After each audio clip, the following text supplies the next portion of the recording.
तो ये एक एरर है जिसको कि हम लोग प्रीवियस पार्ट में डिस्कस करना भूल गए थे। एक्चुअली मैं भूल गया था, आपको तो याद था। तो फटाफट ये एरर डिस्कस कर लेते हैं और उसके बाद हम लोग देखने वाले हैं मॉड्यूल्स। दोनों तरह के मॉड्यूल्स देखेंगे, कॉमन जेएस और जो मॉडर्न वाला मॉड्यूल है वो दोनों के दोनों देखेंगे हम लोग। सबसे पहले ये एरर डिस्कस कर ले फटाफट। तो ये एरर आपको स्टार्टिंग में मिलता है अगर आपने पहले कभी प्रोग्रामिंग नहीं कर रखी है, कोई स्क्रिप्ट नहीं लिखा है, तो डेफिनेटली आपको ये एरर मिलेगा। और अगर आपने लिख रखा है तो ये एरर ऑलरेडी आपने फेस करके टैकल भी कर लिया होगा प्रॉपर तरीके से। तो मैं यहाँ पे आता हूँ और जैसे ही मैं टर्मिनल ओपन करूँगा और मैं यहाँ पे करूँगा npm init -y, तो ये मेरा काम नहीं कर रहा है। इस तरीके का एरर आपको दिखाई देगा क्योंकि मैंने अगेन रेस्ट्रिक्टेड कर दिया है। तो इनिशियली आपको इस तरीके का एरर दिखाई देता है। हो सकता है आप में ना दिखाई दे रहा हो क्योंकि आपने पहले ही सेटअप कर रखा है, लेकिन अगर आपको दिखाई दे रहा है तो इसको सॉल्व कैसे करना है वो मैं बता देता हूँ, क्योंकि कुछ लोगों को ऐसी परेशानी आ जाती है। तो ये कह रहा है कि loading can not be loaded because running script is disabled on the system. आपके सिस्टम में स्क्रिप्ट रन करने की परमिशन नहीं है, डिजेबल कर रखी है या फिर रेस्ट्रिक्टेड है, इस तरह का आपको एरर दिखाई दे रहा है। तो आपको इससे सॉल्व कैसे करना है, तो बहुत ही सिंपल सा तरीका है। आप गेट एग्जीक्यूशन पॉलिसी करके चेक कर लो कि आपका रेस्ट्रिक्टेड है या फिर नहीं है, आपको पता चल जाएगा। कैसे चेक करोगे? पावर शेल के थ्रू। तो आपको विंडो सर्च का यूज करना है। ये आपको पता है, विंडो सर्च आपके पास नीचे बॉटम लेफ्ट कॉर्नर में होता है। तो विंडो सर्च का यूज करना और यहाँ पे पावर शेल सर्च करोगे। क्या सर्च करोगे? पावर शेल, एंड इसे रन एज एडमिनिस्ट्रेटर करोगे। पावर शेल ओपन करना है, रन एड एडमिनिस्ट्रेटर करके एडमिनिस्ट्रेटिव एक्सेस के साथ ओपन करना है, तभी आप इस चीज को कर पाओगे। तो यस कर देना और ये देखो ओपन हो गया। इसे मैं जूम कर देता हूँ फटाफट, ज्यादा जूम कर दिया ताकि आपको अच्छे से दिखाई दे पा रहा हो। तो यहाँ पे आपको सबसे पहले तो CLS करके पूरा क्लियर कर लो पूरे स्क्रीन को, तो आपको अच्छे से दिखाई देगा। ठीक है, तो यहाँ पे आप गेट लिखोगे, हाइफन, कोई स्पेस नहीं होगा यहाँ पे, एग्जीक्यूशन पॉलिसी लिखना है। अब एग्जैक्टली कैपिटल लेटर और लोअर बेसिकली स्मॉल लेटर जैसा यहाँ पे लिखा हुआ है इस तरीके से लिखो, या फिर पूरे स्मॉल लेटर में भी लिखोगे तो आपका काम करेगा। तो क्या करना है? Get hyphen execution policy. तो गेट एग्जीक्यूशन पॉलिसी करोगे तो आपको यहाँ पे एग्जीक्यूशन पॉलिसी दिखाई देगा। देखो यहाँ पे रेस्ट्रिक्टेड दिखाई दे रहा है। अगर रेस्ट्रिक्टेड है तो डेफिनेटली आपका स्क्रिप्ट काम नहीं कर रहा होगा, वो एरर मिल रहा होगा। लेकिन अगर रेस्ट्रिक्टेड नहीं है, कुछ और है, तो डेफिनेटली आपका काम कर रहा होगा। तो रेस्ट्रिक्टेड से हटाना है हमें, तो कैसे हटाएंगे? तो उसके लिए यूज करेंगे सेट एग्जीक्यूशन पॉलिसी। जैसे गेट कर रहे थे वैसे ही सेट कर देंगे। तो सेट एग्जीक्यूशन पॉलिसी लिख के इंटर करेंगे, इंटर। अब ये पूछेगा कौन सा एग्जीक्यूशन पॉलिसी सेट करना है आपको, तो मैं बोलूंगा रिमोट साइंड। सिंपली आपको यहाँ पे रिमोट साइंड कर देना है, ज्यादा दिमाग नहीं लगाना है, इसमें डिटेल में कोई डिस्कशन नहीं करना है आपको। रेस्ट्रिक्टेड से आपको क्या करना है? रिमोट साइंड कर देना है, इंटर करना है और आपको कैपिटल ए प्रेस करना है यस टू ऑल के लिए। देखो ऑप्शन मिल रहा है yes, yes to all, no, no to all, suspend, help, etc। तो आपको कैपिटल ए लिखना है तो यस टू ऑल हो जाएगा। तो कैपिटल ए लिख के इंटर करेंगे, इंटर। तो आप देखोगे कि आपका एग्जीक्यूशन पॉलिसी सेट हो चुका है। अब CLS करके पूरा स्क्रीन क्लियर करके वापस से गेट कर लो, गेट एग्जीक्यूशन पॉलिसी, तो आपको पता चल जाएगा सेट हुआ है या नहीं हुआ है। तो देखो रिमोट साइंड आ रहा है, तो रिमोट साइंड होना चाहिए। अगर रिमोट साइंड है तो कुछ करने की जरूरत ही नहीं है। अगर रेस्ट्रिक्टेड आ रहा है तो रिमोट साइंड कर लो, आपकी मर्जी है, आप जो रखना चाहते हो। बाकी रेस्ट्रिक्टेड तो नहीं रखना है आपको, क्योंकि फिर आप स्क्रिप्ट वगैरह यूज नहीं कर पाओगे। तो इस तरीके से आप ये एरर को सॉल्व कर सकते हो। तो अब रिमोट साइंड हो गया, मैं इसे क्लोज कर देता हूं। तो अब हमारा यहाँ पे ये प्रॉपर तरीके से काम करेगा। मैं CLS करता हूं, मैं बोलूंगा npm init -y से आपको पता है क्विक इनिशियलाइजेशन हम लोग कर सकते हैं। क्विक इनिशियलाइजेशन मतलब वो नाम वगैरह कुछ डालना नहीं पड़ेगा हमें, फटाफट इनिशियलाइजेशन हो जाएगा। बाकी हम लोग फाइल में जाके अपनी डिटेल्स को डाल सकते हैं। तो देखो इनिशियलाइजेशन हो गया, पैकेज.json आ गया आपके पास। यहाँ पे प्रीवियस लेक्चर में मैंने बिल्कुल डिटेल में बता रखा है पूरा npm वगैरह सब कुछ। तो ये देखो ये आ गया। बाकी आप नेम वगैरह चाहो चेंज करना तो कर लो। इसने मेरे फोल्डर का नाम ले लिया है C6 चैप्टर 6 मॉड्यूल्स। तो ये कीवर्ड वगैरह, ऑथर वगैरह, ये जो भी आप चेंज करना चाहो कर सकते हो, बट हमें नीड नहीं है तो ज़्यादा कुछ करेंगे नहीं। हाइड कर देते हैं टर्मिनल को और पैकेज.json फिलहाल के लिए डिलीट कर देते हैं, हमें नहीं चाहिए। अच्छा, पैकेज.json हमें एक चीज के लिए अभी फिलहाल चाहिए, वो है टाइप देखने के लिए। तो टाइप हमारे ध्यान से देखो क्या है, कॉमन जेएस। इसी पे डिस्कशन करने वाले हैं आज हम लोग पूरे के पूरे लेक्चर में, common JS and module, that's it. तो दोनों तरह की चीजें देखेंगे। सबसे पहले थोड़ा सा समझ लेते हैं कि मॉड्यूल होता क्या है। तो यहाँ पे आते हैं, एरर आपको समझ में आ गया, बढ़िया। मॉड्यूल क्या होता है? तो मॉड्यूल आपके जो भी आप बिल्ड कर रहे हो एप्लीकेशन वगैरह या बैकएंड ही बना रहे हो, तो उस पूरे के पूरे फाइल को, जो कोड है आपका, उसको मॉड्यूलर रखने में हेल्प करता है। छोटे छोटे मॉड्यूल्स बना के रखने में हेल्प करता है। ऑब्वियसली अगर आप एक सिंगल फाइल है आपका, उसी में 1000-1500 लाइन का कोड लिख दोगे तो कौन सा डेवलपर समझ पाएगा? कौन सा डेवलपर कहाँ ढूंढेगा कि कौन सा कोड कहाँ है? दिमाग खराब हो जाएगा, पूरा दिमाग का दही हो जाएगा। तो इस तरीके से हम लोग नहीं करते। हम क्या करते हैं, छोटे छोटे फाइल में तोड़ देते हैं, छोटे छोटे मॉड्यूल्स में तोड़ देते हैं, और ये ज़्यादा बेटर अप्रोच है। जितने भी एप्लीकेशन आप देख लो, जितने भी सॉफ्टवेयर देख लो, बैकएंड देख लो, कुछ भी देख लो, सब मॉड्यूलर अप्रोच फॉलो करते हैं, मतलब कि मॉड्यूल्स में तोड़ तोड़ के चीज़ों को ऑर्गेनाइज करके रखना। अब मॉड्यूल्स में चीज़ों को तोड़ने के लिए ऑब्वियसली एक फाइल से दूसरे फाइल में हमें किस तरीके से एक्सपोर्ट इंपोर्ट करना है, वो सारी की सारी चीज़ें आनी चाहिए। तो मॉड्यूल्स का अगर डेफिनेशन देखें तो बहुत ही सिंपल है। Modules are a way to organise code into reusable files बना के, एक फाइल हमने बना लिया, अब मल्टीपल जगह उसे यूज़ कर सकते हैं, जहाँ जरूरत पड़ेगी यूज़ कर लेंगे, नहीं तो वो है हमारे पास रखा हुआ। कोई दूसरा फाइल बना लिया, जहाँ यूज़ पड़ेगा हमें उसे यूज़ कर लेंगे, नहीं तो रखा हुआ है। They help you split your code into smaller manageable parts, making it easier to maintain, reuse and avoid name collisions. ठीक है, तो डिफिनेशन आपको समझ में आता है, बहुत ही सिंपल सी चीज़ है। तो जावा स्क्रिप्ट में आपके पास दो तरह के मॉड्यूल्स होते हैं, एक कॉमन जेएस मॉड्यूल्स, जो कि बैकएंड अगर आप देखोगे जावा स्क्रिप्ट में तो आपको ज़्यादातर कॉमन जेएस मॉड्यूल अभी दिखाई देगा। इवन यूट्यूब पे आप प्रोजेक्ट वगैरह देखोगे बैकएंड के, तो वो कॉमन जेएस यूज़ कर रहे होते हैं, मॉडर्न वाला यूज़ नहीं कर रहे होते। बट मुझे मॉडर्न वाला ज़्यादा बेटर लगता है। रिएक्ट में भी यही है, जो इंपोर्ट आप यूज़ करते हो ना, import react from react, import something from something, तो वो वाला जो सिंटैक्स है वो यहीं से आता है। इकमा स्क्रिप्ट मॉड्यूल्स ESM, या फिर आप कह सकते हो ES6 मॉड्यूल। तो नया वाला जो मॉड्यूल है वहीं से आपके पास आता है, रिएक्ट में जो आप एक्सपोर्ट इंपोर्ट करते हो। तो मुझे ज़्यादा बेटर यही लगता है, मॉडर्न वाला। बाकी अभी आप यूट्यूब पे सर्च करोगे तो मैक्सिमम जगह आपको कॉमन जेएस मिल जाएगा, या फिर कोड बेसिस में जो बहुत सारे कोड बेसिस है उसमें आपको कॉमन जेएस मिल जाएगा। तो इसलिए कॉमन जेएस सबसे पहले हम लोग समझ लेते हैं, और दोनों में से कोई टफ नहीं है, दोनों ही सिंपल है। बट मुझे ये ज़्यादा अच्छा लगता है। आप देख लेना आपको क्या यूज़ करना है, जहाँ जो मिल जाए आप कंफर्टेबल रहोगे, क्योंकि कोई बहुत बड़ा रॉकेट साइंस नहीं है इसमें। तो सबसे पहले कॉमन जेएस समझते हैं। अब कॉमन जेएस में एक ही टाइप है, जो कि डिफॉल्ट टाइप, और जो मॉडर्न वाले हैं उसमें दो आपके पास हैं, एक है डिफॉल्ट, एक है नेम्ड एक्सपोर्ट इंपोर्ट। ठीक है, तो सबसे पहले कॉमन जेएस हम लोग समझते हैं, जो कि है डिफॉल्ट, सिर्फ और सिर्फ डिफॉल्ट ही होता है इसमें। फटाफट आके समझ लेते हैं। तो पैकेज डॉट जेएस रहने देते हैं, क्योंकि बाद में हमें वापस से बनाना ही पड़ेगा, तो बन गया तो अच्छा है, रहने देते हैं। ठीक है, तो इंडेक्स डॉट जेएस हमारा मेन फाइल है। क्या बोला मैंने कि इंडेक्स डॉट जेएस जो है हमारा वो मेन फाइल है, और पैकेज डॉट जेएस में आपके पास ये मेन इंडेक्स डॉट जेएस भी आ गया होगा। और रन करने का तरीका आपको पता है, आप यहाँ पे इंडेक्स डॉट जेएस में कुछ लिख लो, जैसे कि CLG में लिख लेता हूँ हेलो, तो आप यहाँ पे रन कर सकते हो नोड इंडेक्स डॉट जेएस से। ठीक है, बाकी एक और तरीका मैंने आपको बताया था, जो कि ज़्यादा बेटर तरीका है। बड़े बड़े प्रोजेक्ट बनाओगे तो डेफिनेटली आप यहाँ पे स्क्रिप्ट लिख दोगे, एक स्टार्ट स्क्रिप्ट, डेव स्क्रिप्ट, जो चाहो। तो कॉमा लगाता हूँ मैं, और नीचे में मैं यहाँ पे एक स्टार्ट स्क्रिप्ट लिखूंगा और बोलूंगा, देखो स्टार्ट करने के लिए आप क्या यूज़ कर रहे हो, यहाँ पे देखो node index dot JS, previous part में भी मैंने बताया है। तो ये नोड इंडेक्स डॉट जेएस में स्टार्ट स्क्रिप्ट में डाल दूंगा। तो अब जब भी मैं स्टार्ट करूंगा ना, ये मेरा ये वाला कमांड रन कर देगा और स्टार्ट कर देगा। तो अब मुझे बार बार ये फाइल का नाम वगैरह ETC लिखने की जरूरत नहीं है। मैं लिखूंगा बेसिकली स्टार्ट स्क्रिप्ट रन करूंगा और मेरा ये स्टार्ट हो जाएगा। अब कैसे करना है, तो ये देखो, आपको करना है यहाँ पे npm start, that's it. I am so sorry, CLS करो, npm start, बस इतना आपको करना है और इंटर करना है। ये देखो आपके पास स्टार्ट हो गया, हेलो आपके पास आ रहा है, जो कि यहाँ पे आपके पास आउटपुट में है। ठीक है, तो आप जब यहाँ पे npm स्टार्ट करोगे आपका ये स्टार्ट हो जाएगा। बाकी ये सब आपको बता रहा है कि node index dot JS file आपका रन हो रहा है, एंड ये वाला आपके पास जो बेसिकली आपने फोल्डर वगैरह बना रखा है, जो भी आपने प्रोजेक्ट बना रखा है, आपका यहाँ पे नाम दे रखा था ना आपने प्रोजेक्ट का नेम C6 मॉड्यूल, इसको चेंज कर दो फिलहाल के लिए, आप सिर्फ मॉड्यूल्स कर दो, तो ये ज़्यादा बढ़िया लगेगा देखने में। ठीक है, तो जब npm स्टार्ट करेंगे हमारा ये स्टार्ट हो जाएगा, देखो मॉड्यूल और उसके साथ साथ वर्जन, पहला वर्जन है हमारा। तो ऐसे करना चाहो या फिर नोड इंडेक्स डॉट जेएस, जैसे आप करना चाहो आपकी मर्जी है। हमें अभी समझना है मॉड्यूल्स की स्प्लिट कैसे कर सकते हैं फाइल्स में। तो एक फाइल मैं यहाँ पे बनाता हूँ, नाम देता हूँ मैथ डॉट जेएस। इसमें दो फंक्शंस बना रहे हैं हम लोग। क्या कर रहे हैं, दो फंक्शंस बना रहे हैं। फंक्शन सम, ये A, B लेगा और क्या करेगा, रिटर्न कर देगा A + B को। ठीक है, बस इतना सा काम करेगा ये। और रिटर्न के बजाय ना हम कंसोल ही करा लेते हैं, A, B,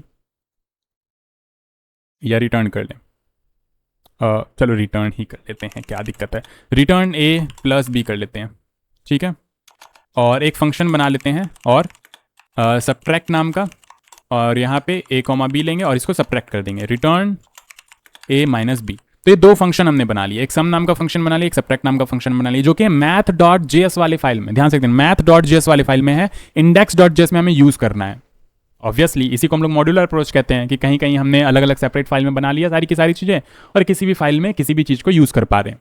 ठीक है, तो अब इंडेक्स डॉट जेएस में हमें इसे रन करना है, तो कैसे करेंगे। तो सबसे पहला जो कॉमन जेएस, अभी कॉमन जेएस डिस्कस कर रहे हैं। बाय डिफॉल्ट आपके पास कॉमन जेएस ही होता है, अगर कुछ मेंशन नहीं करते हो आप तो बाय डिफॉल्ट कॉमन जेएस ही होता है। तो यहाँ पे आपको क्या करना है, इसका जो सिंटैक्स होता है इंपोर्ट करने का, कॉन्स्ट कुछ वेरिएबल का नाम दोगे, मैं मैथ नाम दे देता हूं, कुछ भी नाम दे सकते हो, is equal to require function आपके पास होता है उसका यूज करना है।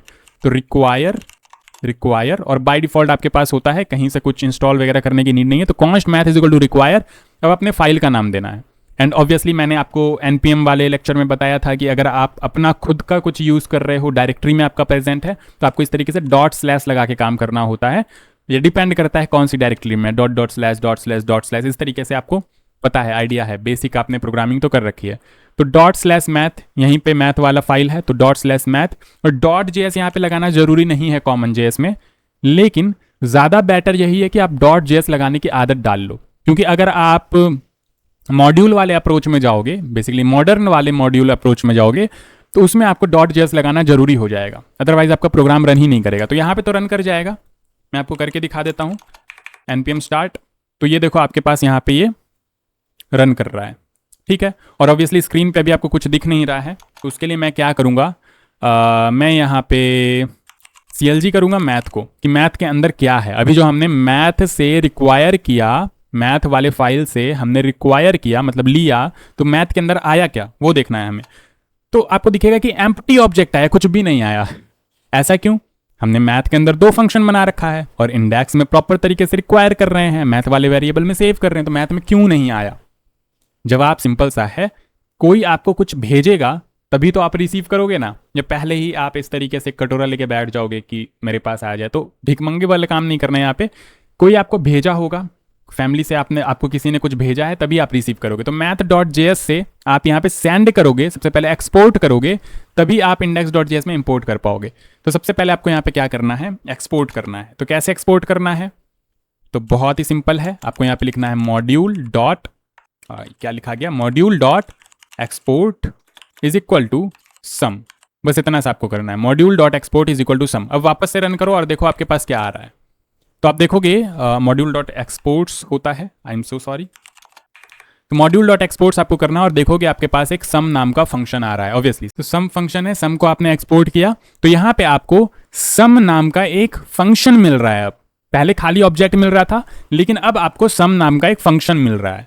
तो इस मैथ के अंदर क्या है, अब मैथ के अंदर सम नाम का फंक्शन है। तो यहाँ पे इस तरीके से मैं इसे यूज कर सकता हूँ। मैं 2 नंबर दूंगा 5,6, तो ये इसका क्या कर देगा, सम कर देगा ऑब्वियसली। तो npm स्टार्ट करते हैं, देखो 11 हो गया है। यहाँ पे हमने सम नाम का फंक्शन यहाँ पे बनाया था, हमने एक्सपोर्ट किया और यहाँ पे हमने इंपोर्ट किया, नाम दे दिया मैथ, और मैथ फंक्शन हमने यूज कर लिया। बहुत ही अच्छा। अगर सब्ट्रैक्ट करना है तो कैसे करेंगे? मैंने बोला module dot exports is equal to subtract.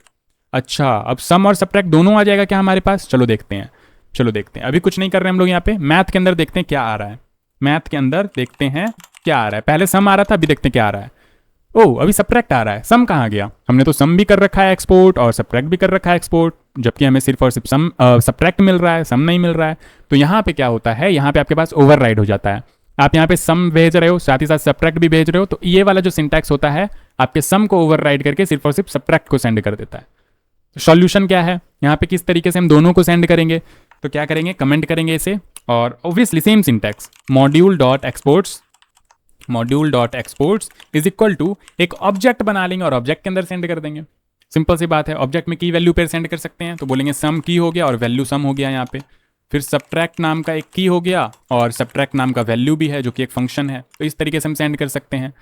सम नाम का फंक्शन, सब्ट्रैक्ट नाम का फंक्शन, हमने की वैल्यू पेयर में ऑब्जेक्ट बना के सेंड कर दिया। अब आपको पता है की वैल्यू सेम हो तो आपको इस तरीके से लिखने की जरूरत नहीं है, आप सिर्फ ऐसे लिखोगे और आपका काम हो जाएगा। यहाँ पे भी की वैल्यू सेम है तो मैं सिर्फ और सिर्फ ऐसे लिखूंगा तो काम हो जाएगा। अगर मुझे की अलग देना होता, मान लो सब्ट्रैक्ट का नाम मैं सब देना चाहता, तो मैं इस तरीके से लिखता सब, और ये हमारा काम करता है। ये सब बेसिक जावास्क्रिप्ट आपने कर रखा है, ठीक है। तो सम और सब्ट्रैक्ट अब दोनों आ रहा होगा क्या? ऑब्वियसली हमने दोनों एक्सपोर्ट किया है तो सामने वाले को दोनों मिलेगा भी। तो ये देखो अब आपके पास क्या आ रहा है, सम भी आ रहा है और सब्ट्रैक्ट भी आ रहा है। वाओ वाओ, मजा आ गया। अब ये जो आप काम कर रहे हो ना, कि 2 चीजें आप भेज रहे हो, ऊपर 2 चीजें बना रहे हो और फिर 2 चीजें अलग से भेज रहे हो, इसको आप एक बारी में भी कर सकते हो। कैसे कर सकते हो? तो मैं इस पूरे को कमेंट करता हूं। मैंने बोला मुझे पहले बनाना है और फिर भेजना है, ये थोड़ा सा लंबा लग रहा है, तो मैं भेजते हुए बना देता हूं। क्या बोल रहा हूं मैं यहां पे करूंगा इस तरीके से, exports dot sum is equal to a, b fat arrow function use कर रहा हूँ मैं, आप नॉर्मल फंक्शन भी यूज़ कर सकते हो, फंक्शन एक्सप्रेशन भी यूज़ कर सकते हो, आपकी मर्जी है। Sum is equal to a comma b and मैं रिटर्न कर दूंगा ए प्लस बी। इस तरीके से भी तो मैं कर सकता हूँ ना। मैंने क्या बोला, पहले क्या कर रहे थे, देखो सम नाम का एक फंक्शन बना रहे थे, फिर मुझे भेजना पड़ रहा था दोनों को, तो मैंने यहाँ पे अलग अलग करके भेज दिया, ठीक है। इस बार क्या कर रहे हैं, एक फंक्शन बना के डायरेक्टली सम को यहाँ से एक्सपोर्ट कर दे रहे हैं डायरेक्टली, कोई झंझट नहीं कि आप पहले बनाएंगे फिर भेजेंगे। ये आपका सेम तरीके से जाएगा एक ऑब्जेक्ट के अंदर, ध्यान से देखो, तो ये आपके पास एक ऑब्जेक्ट के अंदर ही जा रहा है। अब अगर इस तरीके से दूसरा बनाते हैं, एक सब्ट्रैक्ट ए कॉमा बी और यहाँ पे ए प्लस बी की जगह ए माइनस बी कर देते हैं, तो यहाँ पे आप देखोगे आपके पास ये दोनों चला गया, सम भी जा रहा है सब्ट्रैक्ट भी जा रहा है। अब यहाँ पे आप नाम जो भी दोगे वही आपका नाम जा रहा होगा। अगर मान लो ये फंक्शन आपने ऊपर बना रखा है ये सम नाम का, और आप यहाँ पे बनाने के जगह बजाय आप ये सम पास कर रहे हो, तो भी ये प्रॉपर तरीके से आपका काम करेगा। मैं इसे रन करता हूँ तो आप देखो यहाँ पे आपके पास सम एंड सब्ट्रैक्ट आ रहा है। अब ये वेरिएबल का नाम आप जो दोगे वही नाम वहाँ पे आपको दिखाई देगा। जैसे मैं अगर इसका नाम अल्फा कर देता हूँ तो सम दिखाई नहीं देगा, ऑब्वियसली आपको अल्फा दिखाई देगा, ठीक है, क्योंकि वेरिएबल का नाम यहाँ पे आपका क्या है, अल्फा है। तो ये देखो आपको अल्फा यहाँ पे दिखाई दे रहा है। आप यहाँ पे सब्ट्रैक्ट की जगह कुछ ढिंका चिका कुछ भी दे दोगे तो वो आपको दिखाई देगा। तो आप इस तरीके से कर सकते हो, या यहीं पे आप पूरा का पूरा बना सकते हो इस तरीके से ए कॉमा बी, और आप इस तरीके से शॉर्टकट में रिटर्न कर सकते हो ए प्लस बी, ठीक है। ये भी सिंटैक्स है जावास्क्रिप्ट में, मैंने आपको बताया है फंक्शन वाले लेक्चर में। और फिर यहाँ पे भी आप शॉर्टकट में इस तरीके से कर सकते हो ए माइनस बी, ये ऑटोमेटिकली रिटर्न भी कर देगा, ठीक है। ये सिंपल सा सिंटैक्स हुआ इसका। तो सम और सब्ट्रैक्ट देख रहे हो कितने छोटे से 2 लाइन में आपका यहाँ पे निपट गया। तो इस तरीके से भी हम लोग काम कर रहे होते हैं काफ़ी बार, ठीक है, इस तरीके से भी हम लोग काम कर रहे होते हैं। तो यहाँ पे आपको सम मिल रहा है, सब्ट्रैक्ट मिल रहा है। अब मुद्दे वाली बात ये है कि मान लो यहाँ पे सम और सब्ट्रैक्ट हमने बना रखा है, ठीक है, और यहाँ पे इस तरीके से एक्सपोर्ट कर रहे हैं और यहाँ पे इस तरीके से एक्सपोर्ट कर रहे हैं, तो दोनों में से क्या होगा, क्या दोनों मिक्स हो जाएगा? अगर मैं इसका नाम सम और सब्ट्रैक्ट की जगह अल्फा बीटा कर दूं, अल्फा बीटा, तो क्या दोनों मिक्स हो जाएगा? सम सब्ट्रैक्ट अल्फा बीटा सब एक ऑब्जेक्ट के अंदर आ जाएगा, या फिर सम सब्ट्रैक्ट एक्सपोर्ट होगा या फिर अल्फा बीटा एक्सपोर्ट होगा? किसको ज़्यादा प्रायोरिटी मिलेगी? तो यहाँ पे अगर आप रन करोगे तो आप देखोगे कि आपको सम और सब्ट्रैक्ट को प्रायोरिटी मिल रही है, ठीक है। यहाँ पे अल्फा अल्फा हो गया, अल्फा बीटा करना था, ठीक है, बट कोई दिक्कत वाली बात नहीं है। यहाँ पे आप देखोगे कि आपके पास यहाँ पे सम और सब्ट्रैक्ट ये वाला काम कर रहा है। तो अगर आप ये वाला मॉड्यूल डॉट एक्सपोर्ट्स यूज करते हो तो ये इसके लिंक को ब्रेक कर देगा, ये आपको ध्यान में रखना है। अगर आपने मान लो 8-10 जगह ये यूज किया है और आपने लास्ट में कहीं पे ये यूज कर लिया तो ये बाकी सारे के लिंक को ब्रेक कर देगा एंड सिर्फ और सिर्फ ये एक्सपोर्ट होगा आपका। यह कॉमन जेस, हाँ कॉमन जेस थोड़ा सा कंफ्यूजिंग लगता है क्योंकि मल्टीपल चीजें गिजिर मिजिर करके यहाँ पे हो रही है, इसलिए मुझे नया वाला जो सिंटैक्स है मॉड्यूल का वो ज़्यादा बेटर लगता है, वो ज़्यादा अच्छा लगता है। बट ठीक है, इतने कॉम्प्लेक्सिटी में तो आपको जाना नहीं है, आपको सिर्फ एक्सपोर्ट करना है, इंपोर्ट करना है। तो आप दोनों में से कोई एक तरीका बस यूज़ करोगे, बस आपको ये ध्यान रखना है, या तो आप ये वाला करो हर जगह पूरे फाइल में एक्सपोर्ट इस तरीके से करो, या फिर आप इस तरीके से करो, ऊपर में सब कुछ डिफाइन कर लो एंड नीचे में आप यहाँ पे एक्सपोर्ट करो। तो आपके पास 2 ऑप्शन है, या तो आप ये करो या तो ये करो, दोनों मत करना। अगर दोनों करोगे तो ये वाला काम करेगा, नीचे वाले के लिंक को ब्रेक कर देगा, या ऊपर हो कहीं भी हो इसके लिंक को ब्रेक कर देगा और काम आपका ये वाला करेगा, ठीक है। अगर मैं इस तरीके से इसको भी सेंड कर दूं तो इसे मान लो ये सब्ट्रैक्ट है, मैं कोई वेरिएबल यहाँ पे भेज रहा हूँ MANASKUMARLAL, तब क्या होगा? मैं ये भी सेंड कर रहा हूँ, मैं ये भी सेंड कर रहा हूँ, मैं ये भी सेंड कर रहा हूँ, तीनों एक्सपोर्ट कर रहा हूँ, क्या जाएगा? क्या जाएगा? NPM स्टार्ट करते हैं तो आप देखो आपके पास यहाँ पे अगेन सम और सब्ट्रैक्ट जा रहा है, दैट मीन्स ये, तो ऑब्वियसली आपका ये काम करेगा, ठीक है। तो यहाँ पे आप सब कुछ नहीं कर सकते, गिजिर मिजिर करके हमने ये भी कर दिया है, हमने ये भी कर दिया है, हमने ये भी कर दिया है, ऐसा नहीं कर सकते, ठीक है। आपको ध्यान रखना है। अगर आप एक सिंगल चीज़ भेजना चाहते हो तो आप इसका यूज़ करो। देखो मैं तरीका बताता हूँ, अगर आप एक सिंगल चीज़ भेजना चाहते हो, सिंगल एक्सपोर्ट करना चाहते हो, आप इसका यूज़ करो। अगर आप इसी को दोबारा करोगे तो रिप्लेस कर देगा, ठीक है। अगर आप मल्टीपल चीज़ें भेजना चाहते हो तो आप इसका यूज़ करो या फिर इसका यूज़ करो, लेकिन दोनों में से कोई एक करो, 10 चीज़ें मत करना, या तो इसका यूज़ करो या तो इसका यूज़ करो, आपकी मर्जी है आप किसका करना चाहते हो। आप बिल्कुल सजा धजा के रखना चाहते हो, मतलब कि इस तरीके से आपने फंक्शन वेरिएबल जो है ऊपर बना लिया एंड यहाँ पे ऑब्जेक्ट के अंदर डालते गए तो देखने में थोड़ा अच्छा लगता है, तो रीडेबल रखना चाहते हो तो ये करो, अदरवाइज आप ये भी कर सकते हो, कोई दिक्कत परेशानी वाली बात नहीं है। समझ में आया आपको? ठीक है। तो अगर आप मल्टीपल चीज़ें सेंड करते हो तो आपको एक ऑब्जेक्ट के अंदर मिलता है, ये ध्यान रखना। तो आप यहाँ पे ये मैथ क्या है, एक ऑब्जेक्ट है, तो अब ऑब्जेक्ट के अंदर से निकालने के लिए आप क्या करते हो, डॉट नोटेशन का यूज़ करते हो। तो मैथ डॉट सम, और ए की जगह 1 दे देता हूँ, बी की जगह 5 दे देता हूँ, इसका सम क्या आ जाएगा, 6 आ जाएगा। ये देखो 6 आ रहा है, उसी तरह मैथ डॉट सब्ट्रैक्ट कर सकते हो। अब आपको पता है ऑब्जेक्ट को डीस्ट्रक्चर कैसे करते हैं, ये भी आपको पता है, मैंने आपको बताया है इस तरीके से डीस्ट्रक्चर करते हैं। तो जो नाम है यहाँ पे वो एग्जैक्ट सेम नाम देना होता है। तो नाम क्या है, सम सब्ट्रैक्ट, क्योंकि ये वाला काम कर रहा है, ये वाला तो कर नहीं रहा है, तो इसे मैं कमेंट ही कर देता हूँ। तो सम कॉमा सब्ट्रैक्ट, तो सम कॉमा सब्ट्रैक्ट। देखो आपको सजेशन नहीं मिल रहा है, ठीक है, सब्ट्रैक्ट, बढ़िया, सम कॉमा सब्ट्रैक्ट। तो अब डायरेक्टली मैथ डॉट सम के बजाय सम लिख सकते हैं हम लोग, ठीक है, सम और 1,7 भेज देता हूं मैं। तो देखते हैं कि क्या सम हो रहा है हमारा। तो बहुत ही बढ़िया सम हो रहा है। तो इस तरीके से आप डी स्ट्रक्चर करके यूज कर सकते हो। ये आपके पास एक ऑप्शन है, कॉमन जेएस में आपके पास एक ऑप्शन है कि आप डी स्ट्रक्चर करके यूज कर सकते हो अगर ऑब्जेक्ट आ रहा है तो। लेकिन जो नया वाला अप्रोच हम लोग यूज करेंगे, मॉडर्न वाला जो मॉड्यूल है, उसमें आपके पास दो तरीके की चीजें होती है। डिफॉल्ट जहां पे आप वेरिएबल कंसीडर करते हो, नेम्ड जहां पे आपको डी स्ट्रक्चर करना ही पड़ता है, अदरवाइज आप यूज ही नहीं कर पाओगे। तो यहां पे तो ऑप्शन है कि आप एज एक सिंगल ऑब्जेक्ट ले लो, उसको डॉट नोटेशन से एक्सेस करो, या फिर आप डी स्ट्रक्चर करके यूज कर लो, आपकी मर्जी।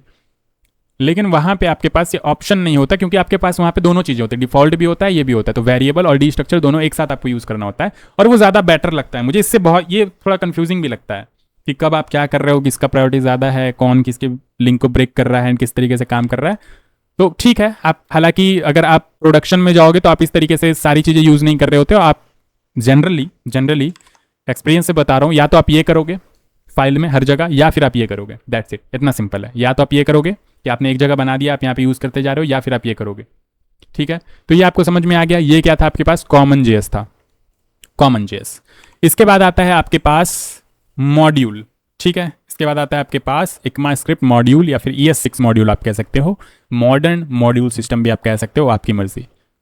तो ये आपको समझ में आ गया कॉमन जेएस। एक बार यहाँ पे देख लेते हैं, सारी चीज़ें हमने कर ली, कुछ मिस तो नहीं किया। तो इस तरीके से utils.js नाम का एक फाइल है, जहाँ पे आप ग्रीट नाम का एक फंक्शन बना रहे हो और एक्सपोर्ट कर रहे हो। इस तरीके से एक्सपोर्ट कर रहे हो तो यहाँ पे आप रिक्वायर का यूज करके इंपोर्ट कर सकते हो। इंपोर्ट कर लिया आपने, इस तरीके से आप यूज कर सकते हो। Using file extension while importing is standard practice, ठीक है। फाइल एक्सटेंशन आप देना मत भूलो, .js अच्छी प्रैक्टिस है कि .js लगा दो। हालांकि कॉमन जेएस में तो आपका काम कर रहा है बिना एक्सटेंशन के भी, लेकिन नए वाले में आपका काम नहीं करेगा। तो ज़्यादा बेटर क्या है कि आप हर जगह .js लगाना याद रखो, भूलो ना, ठीक है। फिर एग्जाम्पल में ये मैंने आपको बता दिया, एक्सपोर्ट मल्टीपल आइटम। अगर मल्टीपल आइटम एक्सपोर्ट करना है तो इस तरीके से आपने दो फंक्शन बना लिया और इस तरीके से एक्सपोर्ट कर दिया, बढ़िया। ये देखो आपका एक्सपोर्ट काम कर रहा है, ऑलराइट। इस तरीके से आप कर सकते हो। मैथ डॉट ऐड एक वेरिएबल में से, या डी स्ट्रक्चर कर लो, उस ज़्यादा बढ़िया है। इस तरीके से क्यों करोगे कि मैथ डॉट ऐड ये किया, फिर रिजल्ट आया, अच्छा रिजल्ट को वेरिएबल में सेव कर रहा है, ठीक है, मुझे लगा डी स्ट्रक्चर कर रहा है, तो रिजल्ट को वेरिएबल में सेव कर रहा है। बाकी आप यहाँ पे डी स्ट्रक्चर कर लोगे तो आप डायरेक्ट ऐड और फिर अपना काम कर सकते हो। In common JS exports is short hand alias for module dot export. अब मॉड्यूल डॉट एक्सपोर्ट्स के बजाय एक शॉर्ट हैंड एलियास है आपके पास एक्सपोर्ट, जो कि मैंने आपको बताया। अब मॉड्यूल डॉट एक्सपोर्ट्स ये करो, या फिर आपके पास एक शॉर्ट हैंड होता है कि एक्सपोर्ट्स डॉट अपने वेरिएबल का नाम, और उसके बाद आपको यहाँ पे जो भी कचरा करना है, फंक्शन बनाना है फंक्शन बनाओ, वेरिएबल में कुछ वैल्यू डालना है तो वो डालो, जो भी आपको करना है। तो ये शॉर्ट हैंड तरीका है करने का। तो इस तरीके से करो या फिर इस तरीके से करो, दोनों में से एक ही काम करेगा। दोनों करते हो तो आपके पास ये वाला काम करेगा। इफ यू री असाइन मॉड्यूल डॉट एक्सपोर्ट्स, अगर आप मॉड्यूल डॉट एक्सपोर्ट्स में री असाइन करते हो, it breaks the link with exports, exports के साथ लिंक ब्रेक कर देगा एंड आपका ये काम कर रहा होगा, ठीक है। बाकी दोनों में से एक ही करना है, ये याद रखना। उसके बाद ES6 मॉड्यूल पे बात करते हैं, जो कि मुझे ज़्यादा बेटर लगता है। यहाँ पे भी एक्सपोर्ट इंपोर्ट का ही खेल है, और यहाँ पे दो तरह के एक्सपोर्ट इंपोर्ट होते हैं, डिफॉल्ट और नेम्ड, बट समझने में ये ज़्यादा आसान है इस वाले से। कैसे, अभी मैं आपको बताता हूँ। सबसे पहले तो आपको कॉमन जेएस की जगह मॉड्यूल कर देना है, अदरवाइज आपको मिलेगा एरर। क्या मिलेगा, एरर। इसलिए आपको यहाँ पे ध्यान से कॉमन जेएस की जगह मॉड्यूल कर देना है। कॉमन जेएस की जगह क्या कर देना है, मॉड्यूल कर देना है। तो सबसे पहले तो यही वाला काम कर लो आप यहाँ पे आके पैकेज डॉट जेसन में। फिर उसके बाद अब आपको क्या करना है, अब आपको यहाँ पे ऑब्वियसली कोड करना है। तो मैथ डॉट जेएस में आते हैं, सब कुछ कमेंट कर देते हैं, ये सब कुछ, ये सब तो आपका हो गया, ये सब आपका हो गया कॉमन जेएस। तो यहाँ पे लिख भी देता हूँ मैं, ये हो गया आपके पास कॉमन जेएस, बहुत ही अच्छा, ठीक है। और अब यहाँ पे आपके पास आ गया टाइप मॉड्यूल, टाइप मॉड्यूल हो गया, या फिर आप ES6 मॉड्यूल कह लो, बढ़िया। तो अब मैं यहाँ पे क्या कर रहा हूँ, ध्यान से देखो, दो चीज़ें होती है, एक तो डिफ़ॉल्ट होता है, एक नेम्ड होता है। डिफ़ॉल्ट बड़ा ही आसान है। कैसे, मैंने यहाँ पे एक फंक्शन बनाया सम नाम का और बोला a, b, और इस तरीके से रिटर्न कर दिया a + b। अब अगर आपको डिफ़ॉल्ट एक्सपोर्ट करना है, डिफ़ॉल्ट मतलब कि अगर आप कुछ मेंशन नहीं करते हो तो बाय डिफ़ॉल्ट ये चीज़ें एक्सपोर्ट हो जाएंगी।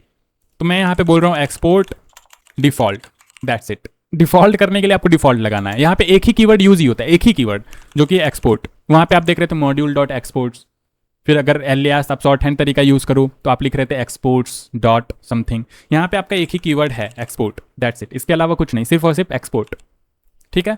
तो एक्सपोर्ट अगर डिफ़ॉल्ट करना है तो लास्ट में आप डिफ़ॉल्ट लगा दोगे, बस इतनी सी बात है। एक्सपोर्ट डिफ़ॉल्ट, और अपना वेरिएबल बना लो जो भी बनाना है, या फिर अगर आपको सम एक्सपोर्ट करना है तो आप सिंपली यहाँ पे सम लिख दो, एक्सपोर्ट डिफ़ॉल्ट सम। तो ये आपका सम एक्सपोर्ट हो रहा है बाय डिफ़ॉल्ट। अगर आप कुछ और एक्सपोर्ट नहीं करते हो तो बाय डिफ़ॉल्ट ये एक्सपोर्ट होगा ही होगा, इसका मैं कहने का मतलब ये है। अब डिफ़ॉल्ट एक्सपोर्ट हो रहा है तो यहाँ पे आपको इंपोर्ट करना है। अब यहाँ पे रिक्वायर वाला सिंटेक्स नहीं, यहाँ पे इंपोर्ट वाला सिंटेक्स यूज होगा, इंपोर्ट। और ये देखने में भी अच्छा लगता है कि वहाँ से एक्सपोर्ट कर रहे हैं, यहाँ पे इंपोर्ट कर रहे हैं। तो इंपोर्ट कुछ भी नाम दे दो, क्योंकि डिफ़ॉल्ट एक्सपोर्ट हुआ है, डिफ़ॉल्ट एक्सपोर्ट हुआ है तो आपको यहाँ पे कुछ भी नाम दे सकते हो। तो मैं नाम दे देता हूँ फलना, या डिफ़ॉल्ट चीज़ में नाम दे देता हूँ फ्रॉम, कहाँ से, तो math.js से, नहीं ./math.js से। अच्छा .js लगाना जरूरी है क्या? चलो देखते हैं काम करता है या नहीं। तो CLG करते हैं डिफ़ॉल्ट चीज़ की, डिफ़ॉल्ट चीज़ यहाँ पे क्या है, डिफ़ॉल्ट चीज़ क्या है यहाँ पे, रन करते हैं। तो रन करते ही आपको मिला यहाँ पे एक एरर, कह रहा है ये क्या कर रहे हो आप, कहीं आपका मतलब math.js से तो नहीं है। ये बता रहा है कि कहीं आप math.js तो नहीं करना चाहते हो। तो math.js, यस math.js ही करना चाहता हूँ मैं। तो अब ये रन करेगा, वाओ। तो आपको मिल रहा है एक फंक्शन सम, जो कि बिल्कुल सही है। तो यहाँ पे .js लगाना बहुत इंपॉर्टेंट है। तो क्या मिल रहा है, सम मिल रहा है। ऑब्वियसली डिफ़ॉल्ट एक्सपोर्ट हमने सम कर रखा है, तो आपको क्या मिल रहा है, यहाँ पे सम मिल रहा है। अब मैं बोलता हूँ कि मुझे मल्टीपल चीज़ें एक्सपोर्ट करनी है। जैसे एक फंक्शन मुझे सब्ट्रैक्ट भी एक्सपोर्ट करना है, a, b, और इस तरीके से रिटर्न करना है a - b। और मुझे एक और फंक्शन बनाना है, फंक्शन मल्टीप्लाई और a, b, और इस तरीके से रिटर्न करना है a × b। बढ़िया। अब मुझे ये दोनों चीज़ें भी एक्सपोर्ट करनी, तो मैं कैसे करूँगा, तो वही सेम तरीका, एक्सपोर्ट, और इस तरीके से क्या करना है, करली ब्रेसेस लगाना है और की वैल्यू पेयर में भेज देना है। अगर अगेन देखो, डिफ़ॉल्ट एक्सपोर्ट आप एक ही चीज़ कर सकते हो, ठीक है। डिफ़ॉल्ट का मतलब क्या होता है, डिफ़ॉल्ट का मतलब ये होता है कि कुछ भी अगर एक्सपोर्ट नहीं हो रहा तो बाय डिफ़ॉल्ट ये तो एक्सपोर्ट हो ही रहा है आपका। तो डिफ़ॉल्ट में एक ही चीज़ हो सकता है, ऐसा डिफ़ॉल्ट में ये भी डाल दिया, डिफ़ॉल्ट में बाय डिफ़ॉल्ट तो एक ही चीज़ होती है ना। ब्राउजर सेट करते हो डिफ़ॉल्ट में तो एक ही डिफ़ॉल्ट ब्राउजर होता है, 10 तो नहीं करते हो। तो वही है यहाँ पे डिफ़ॉल्ट, सेम टू सेम वही मतलब है। तो यहाँ पे अब एक्सपोर्ट करना मल्टीपल चीज़ें, तो मैंने यहाँ पे सब्ट्रैक्ट भी कर दिया, मैंने यहाँ पे मल्टीप्लाई भी कर दिया। अब देखते हैं कि डिफ़ॉल्ट चीज़ में क्या आ रहा है। ये बड़ी इंटरेस्टिंग चीज़ है कि डिफ़ॉल्ट चीज़ में क्या आ रहा है। तो डिफ़ॉल्ट चीज़ में तो अभी भी सम आ रहा है। तो मल्टीप्लाई और सब्ट्रैक्ट कहाँ गया, तो मल्टीप्लाई और सब्ट्रैक्ट डिफ़ॉल्ट चीज़ नहीं है, वो नेम्ड एक्सपोर्ट है। यहाँ पे 2 एक्सपोर्ट होता है, आपके पास एक होता है, अरे यार किधर चला गया, कहाँ गए मुन्ना। आपके पास यहाँ पे देखो, यहाँ पे मैंने बताया था आपके पास एक होता है डिफ़ॉल्ट, एक होता है नेम्ड। तो डिफ़ॉल्ट तो हो गया, ये वाला डिफ़ॉल्ट एक्सपोर्ट किया और डिफ़ॉल्ट तरीके से रिसीव कर लिया। अब जो नेम्ड एक्सपोर्ट आप कर रहे हो, सब्ट्रैक्ट मल्टीप्लाई, उसको नेम्ड तरीके से रिसीव करना पड़ेगा, यानी कि डी स्ट्रक्चर करके रिसीव करना पड़ेगा, अदरवाइज आपका काम नहीं करेगा। यहाँ पे कॉमा लगा के आपको इस तरीके से डी स्ट्रक्चर करना है। क्या नाम था जल्दी से बताओ, सम नाम था, नहीं सब्ट्रैक्ट नाम था, देखो सजेस्ट भी कर रहा है मुझे, सब्ट्रैक्ट नाम था। फिर और क्या नाम था, मल्टीप्लाई नाम था, देखो सजेशन भी मिल रहा है मुझे, मल्टीप्लाई नाम था, ठीक है। तो एक तो डिफ़ॉल्ट चीज़ हो गई जो कि सम है, यहाँ पे सम करके भी नहीं दिखा देता हूँ मैं। 5,9 का अगर आप सम करोगे तो आपके पास यहाँ पे सम आ रहा है 14। और CLG करके आप देख लो कि सब्ट्रैक्ट और मल्टीप्लाई में क्या आ रहा है। तो ऑब्वियसली सब्ट्रैक्ट और मल्टीप्लाई में सब्ट्रैक्ट और मल्टीप्लाई वाला फंक्शन आ रहा होगा। ये देखो, ये सब्ट्रैक्ट वाला फंक्शन, ये मल्टीप्लाई वाला फंक्शन। बढ़िया। तो ये आपको समझ में आया। क्या हो अगर मैं डिफ़ॉल्ट हटा दूँ तो सबसे पहले तो आपको डिफ़ॉल्ट चीज़ मिलेगी नहीं, ठीक है। डिफ़ॉल्ट चीज़ आपको नहीं मिलेगी, आपको एरर मिल रहा है। डिफ़ॉल्ट चीज़ क्या है, the request module does not provide an export name default. Default चीज़ यहाँ से एक्सपोर्ट ही नहीं कर रहे हैं, तो डिफ़ॉल्ट चीज़ तो आपको मिलेगी नहीं, तो डिफ़ॉल्ट चीज़ तो हटा दो। डिफ़ॉल्ट चीज़ तो आपको कुछ नहीं मिल रही है। अब आप सोचोगे कि यहाँ पे आपके पास ऑब्जेक्ट को डीस्ट्रक्चर ही तो कर रहे हैं, तो ऐसे भी तो काम कर सकता है ना कि ऑब्जेक्ट ही इसको कह दें। नहीं, ये हो गया डिफ़ॉल्ट इंपोर्ट। अब डिफ़ॉल्ट एक्सपोर्ट आप कर ही नहीं रहे हो, तो डिफ़ॉल्ट इंपोर्ट आप कैसे कर सकते हो। ये चापलूसी नहीं चलेगी, इस तरह की होशियारी नहीं चलेगी। आप डिफ़ॉल्ट एक्सपोर्ट कर ही नहीं रहे हो तो आप डिफ़ॉल्ट इंपोर्ट कैसे कर सकते हो। मैं बोलूँगा CLG एंड OBJ, तो आपको अगेन सेम एरर मिलेगा। ये क्या बोलेगा, ये आपको बोलेगा कि द ओबीजे फ्रॉम दिस, ये क्या कर रहे हो आप? The requested module does not provide an export name default. Default export ये कर ही नहीं रहा है, तो डिफॉल्ट एक्सपोर्ट नहीं कर रहा है तो आप डिफॉल्ट इंपोर्ट कैसे कर ले रहे हो? आप डिफॉल्ट इंपोर्ट कैसे कर ले रहे हो? आपको नेम्ड इंपोर्ट करना चाहिए, और नेम्ड इंपोर्ट ऐसे होता है, कैसे? इस तरीके से कर्ली ब्रेसेस बनाओ और यहाँ पे बोलो क्या चाहिए आपको। आपको चाहिए सबट्रैक्ट, या कंट्रोल स्पेस दाबोगे ना तो आपको सजेशन भी मिलेगा कि ये चीज़ें हैं।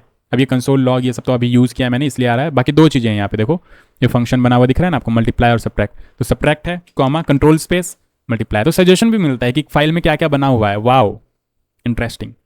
तो अब आप सबट्रैक्ट और मल्टीप्लाई यूज़ कर सकते हो। मैं करके दिखा देता हूँ। सबट्रैक्ट करता हूँ मैं 3,1 को या 5,3 को, तो क्या हो जाएगा? 2 हो जाएगा। मल्टीप्लाई करता हूँ मैं 5,3 को, तो आपके पास 15 आ जाएगा। चलो करके देखते हैं आता है या फिर नहीं। CLS एंड रन करते हैं, तो ये देखो 2 और 15 आ रहा है। बहुत ही बढ़िया, ये प्रॉपर तरीके से काम कर रहा है। तो ये हो गया आपके पास डिफ़ॉल्ट चीज़, ठीक है, डिफ़ॉल्ट चीज़। और यहाँ पे भी आपको अब डिफ़ॉल्ट ऑब्वियसली यहाँ पे एक्सपोर्ट किया है, तो डिफ़ॉल्ट तरीके से आपको यहाँ पे इंपोर्ट भी करना पड़ेगा। तो डिफ़ॉल्ट के लिए ज़्यादा कुछ नहीं, आप यहाँ पे क्या कर दो, कुछ नाम दे दो वेरिएबल का अपने हिसाब से। तो मैं डिफ़ॉल्ट चीज़ ही नाम दे देता हूँ, डिफ़ॉल्ट चीज़, ठीक है, कॉमा। अच्छा, ये जो मैंने आगे लिखा है इसको क्या पीछे लिख सकते हैं इस तरीके से, यहाँ पे कॉमा लगा के इस तरीके से डिफ़ॉल्ट चीज़ कर दे? नहीं, ये सिंटैक्स वाइज गड़बड़ हो गया, ठीक है। आपको यहीं पे लिखना है डिफ़ॉल्ट चीज़ एंड कॉमा लगा के इस तरीके से। तो ये डिफ़ॉल्ट चीज़ यहाँ पे आ जाएगी। अगर डिफ़ॉल्ट एक्सपोर्ट आप कर रहे हो तभी आप ये करोगे। और यहाँ पे आपके पास क्या आ गया? डिफ़ॉल्ट नेम्ड एक्सपोर्ट आ गया, नेम्ड इंपोर्ट आ गया, ठीक है। तो डिफ़ॉल्ट और नेम्ड दोनों कर रखा है हमने, तो ये दोनों प्रॉपर तरीके से आपके पास यहाँ पे काम करेगा। अब एक चीज़ और होती है, जैसे कि वहाँ पे आपके पास था एक शॉर्ट हैंड प्रॉपर्टी की बनाते हुए काम कर लिया हमने, बेसिकली एक्सपोर्ट भी कर दिया और वहीं पे हमने उसका डेफिनेशन भी लिख दिया। तो उस तरीके की चीज़ें यहाँ पे कर सकते हैं क्या? चलो करके देखते हैं। तो यहाँ पे आपके पास एक ही कीवर्ड होता है एक्सपोर्ट, उसके अलावा कुछ होता ही नहीं है। तो एक्सपोर्ट, और यहाँ पे वेरिएबल बना लेंगे कॉन्स्ट। यहाँ पे एक्सपोर्ट डॉट वाला सिंटैक्स नहीं है, एक्सपोर्ट डॉट सम फलना ठीक नहीं, export const name is equal to Manas Kumar Lal, ये मैंने बना लिया एक। तो क्या नेम मुझे यहाँ पे मिलेगा? कैसे मिलेगा? क्या नेम मुझे यहाँ पे लिखना पड़ेगा? ये क्या डिफ़ॉल्ट नहीं, डिफ़ॉल्ट है? नहीं, डिफ़ॉल्ट आपके पास एक ही होता है। ये क्या है? ये भी नेम्ड इंपोर्ट ही है। क्या है? नेम्ड एक्सपोर्ट ही है। तो आपको यहाँ पे नेम्ड इंपोर्ट करना पड़ेगा, कॉमा लगा के आप यहाँ पे नेम लिखोगे तो देखो आपके पास नेम आ रहा है। ओके, दैट मीन्स अगर इस तरीके से भी हम करते हैं तो ये भी काम कर रहा है और साथ ही साथ ये भी, दोनों काम कर रहा है। हाँ, अगर इस तरीके से भी आप करते हो तो ये सेम ऑब्जेक्ट में आपके पास चला जाएगा यहाँ पे। वाह, ये इंटरेस्टिंग है, मतलब कंफ्यूजन का झंझट ही नहीं है। इस तरीके से भी कर लो, चाहो तो इस तरीके से भी कर लो, आपको सारी की सारी चीज़ें मिल रही होंगी। ये नहीं सोचना है कि ये काम करेगा या फिर ये काम करेगा, नहीं, सारी की सारी चीज़ें मिल रही है। तो क्या सच में मिल रहा है? अरे बिल्कुल बिल्कुल मिल रहा है। देखो कॉमा नेम मैं आपको दिखा देता हूँ यहाँ पे, CLS और फिर इसको रन करते हैं। अरे यार ठीक है, तो ये देखो मानस कुमार लाल आ रहा है। मैं और कुछ भी भेज सकता हूँ, मैंने नेम भेज दिया, मैंने एज भेज दिया 55, फंक्शन भी भेज सकते हो आप यहाँ पे, जो भेजना चाहो सेम ऑब्जेक्ट में चला जाएगा। अच्छा, दिख नहीं रहा है क्योंकि आपने यहाँ पे इंपोर्ट नहीं किया है। कैसा import? Named import. Alright, comma age, बढ़िया। क्या ये काम करेगा? एक नंबर तरीके से करेगा, कर रहा है। एक रिकैप ले लेते हैं फटाफट कि हमने क्या क्या देखा। बहुत ही सिंपल सी चीज़ है लेकिन एक रिकैप लेना बनता है, क्योंकि कॉमन जैसे में आप थोड़ा सा कंफ्यूज हो सकते हो। तो ये आपको समझ में आ गया, ये आपको समझ में आ गया, ये था आपके पास डिफ़ॉल्ट, ये था आपके पास नेम्ड एक्सपोर्ट इंपोर्ट, बढ़िया। तो यहाँ पे एक रिकैप ले लेते हैं। मैंने क्या बोला? मैंने बोला बहुत ही सिंपल से 2 एक्सपोर्ट इंपोर्ट होते हैं आपके पास। सबसे पहला होता है कॉमन जेएस। अब कॉमन जेएस में क्या होता है? तो कॉमन जेएस में तो कुछ होता ही नहीं है। कॉमन जेएस में आपके पास यहाँ पे इस तरीके से मॉड्यूल डॉट एक्सपोर्ट्स कर रहे होते हैं। Module dot exports is equal to, मान लो आपने यहाँ पे एक बेसिकली वैल्यू एक्सपोर्ट कर दिया, स्ट्रिंग एक्सपोर्ट कर दिया MKL, ठीक है। तो एक बारी में आप एक ही कर सकते हो। अगर दूसरा करोगे मॉड्यूल डॉट एक्सपोर्ट, हालांकि यहाँ पे डिफ़ॉल्ट और नेम्ड का कोई कॉन्सेप्ट नहीं होता कि default import, named import, default export, named export, but फिर भी यहाँ पे आप अगर एक ये कर रहे हो तो एक बार में एक ही कर सकते हो, अदरवाइज दूसरा वाला ओवरराइड हो जाएगा। तो module dot exports is equal to, अगर मैं यहाँ पे सरिता करता हूँ तो आपको इंपोर्ट करते समय क्या मिलेगा?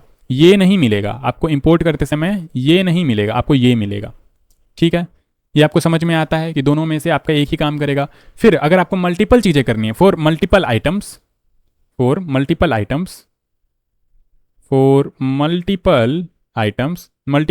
आपको क्या करना पड़ेगा?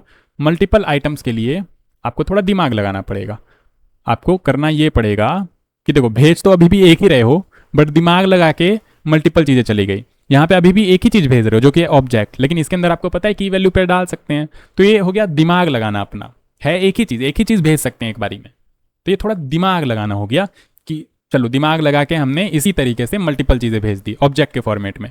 तो यहाँ पे मैंने बोल दिया कि इस तरीके से नेम आपके पास MKL आ गया और एक एज नाम की वैल्यू मैंने भेज दी 22, तो ये आ गया आपके पास। तो इस तरीके से हमने दिमाग लगा के 2 चीज़ें भेज दी। अच्छा, लेकिन मल्टीपल आइटम सेंड करने के लिए आपके पास एक शॉर्ट हैंड तरीका भी होता है। शॉर्ट हैंड तरीका क्या है वो देखो, एक शॉर्ट हैंड तरीका भी होता है, शॉर्ट हैंड तरीका।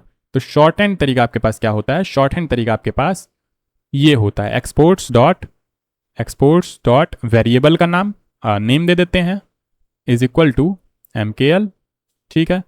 फिर आप मल्टीपल चीज़ें करना चाहते हो तो ऑब्वियसली एक्सपोर्ट्स डॉट एज दे देते हैं 22। तो ये भी आपके पास एक ऑब्जेक्ट के अंदर ही आ जाएगा, ये दोनों एक ऑब्जेक्ट के अंदर ही आ जाएगा। इंपोर्ट करते वक्त आपको एक ऑब्जेक्ट के अंदर ही मिलेगा। बढ़िया। तो यहाँ पे आपको इंपोर्ट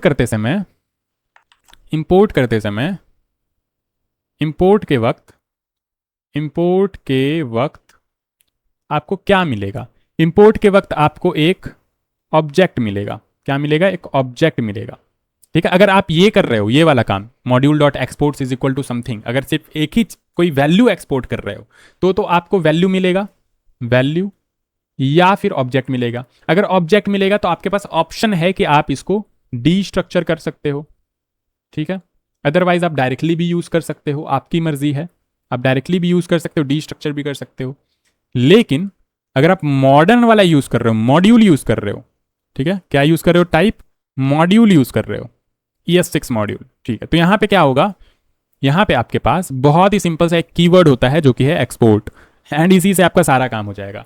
अगर डिफॉल्ट एक्सपोर्ट करना है तो यहां पे आप लगा दोगे डिफॉल्ट, ठीक है। कोई वैल्यू भेजना है तो वैल्यू भेज दोगे, या सम नाम का कोई फंक्शन कुछ भेजना है तो इस तरीके से हमने भेज दिया। बढ़िया। मल्टीपल चीजें आपको एक्सपोर्ट करनी है यहाँ पे, तो उसके लिए आप यूज करोगे नेम्ड एक्सपोर्ट, और इस तरीके से ऑब्जेक्ट बना लोगे। और यहाँ पे आपके पास एक सम नाम का फंक्शन आ गया, एक सबट्रैक्ट नाम का फंक्शन आ गया, या वैल्यू की वैल्यू भेजना चाहते हो वो भी भेज सकते हो। तो सम और सबट्रैक्ट हमने ये 2 चीजें भेज दी। तो ये नेम्ड एक्सपोर्ट, ऐसा नहीं कि ऑब्जेक्ट भेजा है तो वहां पे आप ऑब्जेक्ट रिसीव करोगे एंड फिर आप काम करोगे, नहीं। वहां पे आपको अगर नेम्ड आपने किया है तो वहां पे डीस्ट्रक्चर करके ही आपको सम सब्जेक्ट मिलेगा। आपको डिफॉल्ट की तरह आप ऐसा नहीं कि कुछ भी नाम दे दिया आपने ऑब्जेक्ट और उसके बाद डॉट लगा के एक्सेस करो, नहीं, क्योंकि यहाँ पे डिफॉल्ट का कॉन्सेप्ट भी है, ठीक है।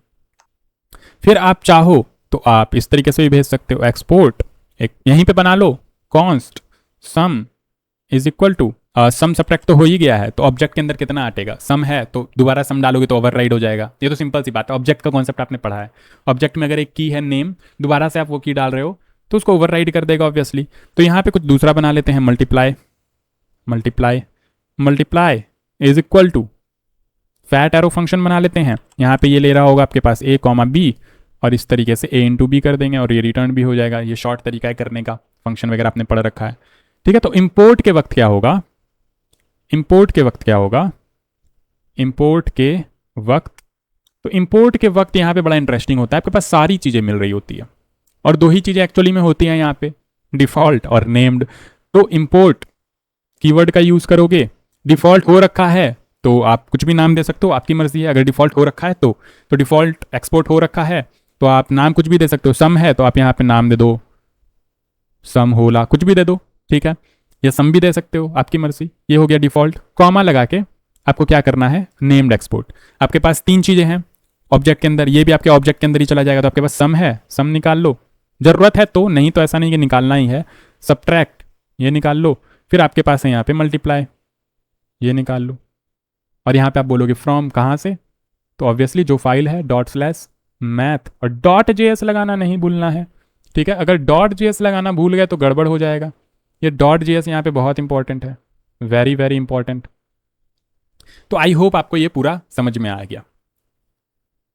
गया ना, बहुत अच्छे तरीके से मैंने आपको ये बता दिया, ठीक है। तो बाकी आप खुद करके देखोगे और ऑब्वियसली आगे तो करना ही है, तो मज़ा आएगा। तो मॉड्यूल क्लियर हो गया, ठीक है, बहुत ही बढ़िया। और एक चीज़ मैं आपको बता देता हूँ, देखो वीडियो लेट इसलिए हो रहा है ना, क्योंकि एक ये वाला वीडियो एक्सपोर्ट पे लगा हुआ है, ये इंटरव्यू जैस सीरीज़ का है और ये 4 घंटा 17 मिनट दिख रहा है, तो 4 नहीं है एक्चुअली, टाइमलाइन का 1 घंटे से यहाँ पे शुरू ही दिखाता है। तो ये 3 घंटे 17 मिनट का ये टोटल वीडियो है। अब ये 3 घंटे 17 मिनट का है। अब क्योंकि 4K पे है, हालांकि 1080 पे करता तो बहुत जल्दी हो जाता, 4K पे है, तो इसको मैंने सुबह लगाया था लगभग 8-9 बजे, एक्सपोर्ट पे लगाया था सुबह 8-9 बजे लगाया था। अभी बज रहे हैं 10-11, सुबह 8 बजे लगाया था, तो आप काउंट कर लो 9, 10, 11, 12 और फिर 10, लगभग 12-13 घंटे अभी हो चुके हैं। तो अभी सिर्फ और सिर्फ 44% हुआ और अभी और दिखा रहा है 15 घंटे और लगेंगे। तो अब यहाँ पे ये एक्सपोर्ट होने में ही इतना टाइम लग रहा है, तो पीसी तो इसी में बिजी हो जाता है कि हालांकि ऑब्वियसली इसको साइड में रख के मैं और काम कर सकता हूँ और वीडियो शूट कर सकता हूँ मैं, लेकिन एडिटिंग में एक टाइम पे एक ही वीडियो कर सकता हूँ। अब जैसे ये एडिटिंग में लगा हुआ है, ठीक है, एक्सपोर्ट हो रहा है, मैंने वीडियो शूट भी कर लिया, मेरे पास पीसी में वीडियो प्रेजेंट है, फ़ोन में फेस कैम प्रेजेंट है, कैमरा में फेस कैम प्रेजेंट है। तो यहाँ पे मैं अगर एडिट करूँगा तो कैसे करूँगा, एक सॉफ्टवेयर में, ये वाले सॉफ्टवेयर में तो एक ही मैं एडिट कर सकता हूँ और ऑब्वियसली ज़्यादा करूँगा तो लैग होने लगेगा। इसमें तो एक ही कर सकता हूँ, अगर आप बोलोगे दूसरे सॉफ्टवेयर इंस्टॉल करके फिर दूसरे में भी करो तो वो पॉसिबल नहीं है, लैग होने लगेगा। तो पता नहीं क्यों ज़्यादा टाइम ले रहा है, हालांकि 1080 पे करता था तो इतना ज़्यादा टाइम नहीं लेता था, फटाफट हो जाता था, पर 4K में मैं देख रहा हूँ बहुत ज़्यादा टाइम लग रहा है, छोटे छोटे वीडियो में भी ज़्यादा टाइम लग रहा है। अगर 40-50 मिनट का भी वीडियो है तो एक्सपोर्ट होने में 5-6 घंटा लग जाता है। तो इसलिए थोड़ा सा इरिटेशन होता है कि वीडियो बना के रखूँगा भी तो फिर एडिटिंग के टाइम फिर दिमाग से भी निकल जाता है कि कहीं पे कुछ काटना था या फिर नहीं काटना था, सब एक साथ था, तो ऐसा टाइम वेस्ट भी बहुत ज़्यादा होता है। इसलिए मैं क्या करता हूँ, वीडियो बनाया और फटाफट एडिट भी कर लिया। तो इसलिए अभी फ़िलहाल, हालांकि अभी बीच में तो खैर मैं चला गया था बाहर घूमने के लिए, तो इसलिए लेट हो गया, बट अभी जब मैं आया हूँ तो यही वाला वीडियो चल रहा है इतने देर टाइम से, एक्सपोर्ट पे लगा हुआ है। ठीक है, अब लगता है शायद नए प्रोसेसर के साथ पीसी को बिल्ड करना पड़ेगा। इसमें लगा हुआ है Ryzen 5 जो कि हैंडल नहीं कर पा रहा है प्रॉपर तरीके से। खैर कोई बात नहीं, फिर मिलते हैं नेक्स्ट पार्ट में, तब तक के लिए bye bye and take care.